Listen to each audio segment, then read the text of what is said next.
National President of the Fraternal Order of Eagles, Philippine Eagles, Eagle Year 2024. My mentor and the reason why we exist as Caraga Region 6.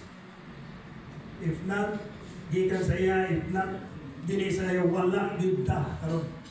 That's why I always look back kung diin tagikan. So for the new members of the Caraga Region 6, si Kuya Luis Inisa, during his presidency, way back 2016 and 2017, siya yun ang nag-encourage nato mag-region ng Caraga Region 3. Ug through the help sa atong mga kuya sa Caraga Region 3, nahimong na charter nato ang Caraga Region 3. And through his encouragement to create a region of Caraga Region 6, ani siya yun tanan during the creation of the two regions, si Kuya Luis Inisa naghapon ang nianhi sa ato. Remember, for 3 years na naging national president si Kuya Nilson Sarapunin, wala yun makaabot ng Surigao City o Caraga Region 3. Hangtod nahimong Caraga Region 6 ta, wala nang gihapon makaabot si Kuya Nilson Sarapunin. Pero halos tanan activity ng ato region since Caraga Region 3 and Caraga Region 6, walay invitation nato nga balibaran ng atong national president. Ito talong mo nga kagabi, di na ako gusto unahan, kuhanan na akong gamay. Kagabi pa ni siya nag-charter ng sa Luzon ng dako ang chartering. Kung yan, inglupat siya kaadlaw no sa dinhiabot sa Butuan. Ning biyahe na po ganiyang sayo sa buntag pa yung just to catch this activity. Sa dako yun ako pasalamat to have our national president and chairman emeritus. Yan niya sa atong dako na event yan. Congratulations to my governor, newly elected governor, Kuya Pare John Parada,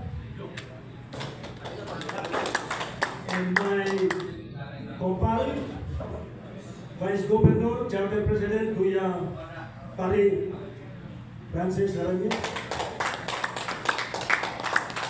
Kuya Charter President of Magkuno, Kajanang Magkuno Eagles Club, newly elected Assemblyman Kuya Jerome Mendoz,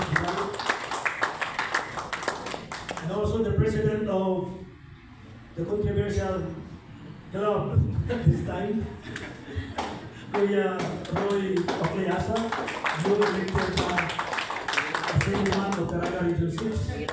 I salute your firm decision to stay and fight a good fight for your club. To my kumpare and good friend who is now in Korea, Kuya Assemblyman Nilo Dimiri, Governor Nilo Dimiri, Charter President also at the same time of Islander Dragon Eagles Club. And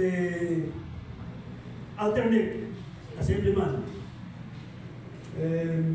daanan din ako ni siya nakakita ba ang leadership na mo baro as leader of the Libata Gateway Eagles Club.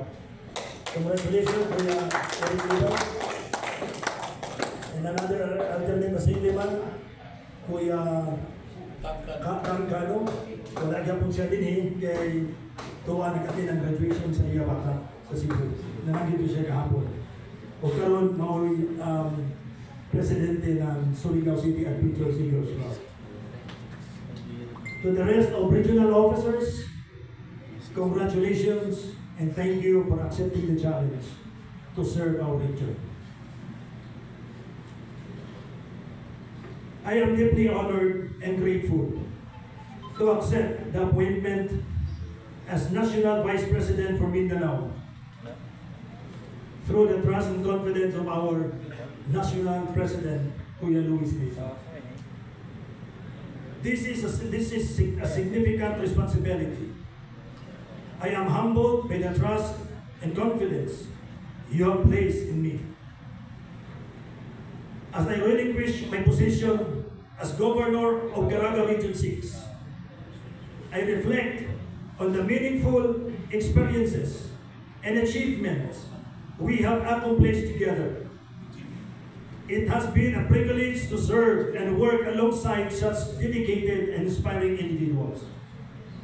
I am immensely proud of what we have achieved, and I thank you all for your unwavering support and collaboration during my tenure. I would like to extend my heartfelt gratitude to our National President again, Kuya Louie Sinisa.